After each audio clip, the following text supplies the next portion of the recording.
ുന്ന സമയത്ത് സൂറത്തു തക്വീർ 81-ാമത്തെ അധ്യായം. ബിസ്മില്ലാഹിർ റഹ്മാനിർ റഹീം.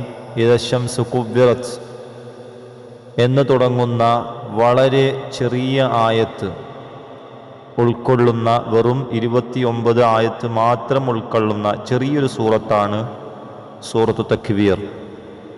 മേൽപ്പറഞ്ഞ ഈ സൂറത്ത് മഴ പെയ്യുന്ന സമയത്ത് ഓതിക്കൊണ്ട് നമുക്കിഷ്ടപ്പെട്ട കാര്യം ദുആ ചെയ്താൽ നമ്മുടെ ആഗ്രഹങ്ങൾ സഫലമാവുകയും നമ്മുടെ എല്ലാ ഉദ്ദേശങ്ങൾ പൂവണിയുകയും ചെയ്യും. കഴിയുന്നവർ 1, 2, 3 തവണ ഓതി, അതുപോലെ തന്നെ നിങ്ങൾക്ക് എത്രയാണോ കഴിയുന്നത് അത്രയും ഓതി ദുആ ചെയ്യാവുന്നതാണ്. എല്ലാവരും മഴ പെയ്യുന്ന സമയത്ത് ഈ സൂറത്ത് ഓതി ദുആ ചെയ്യുക.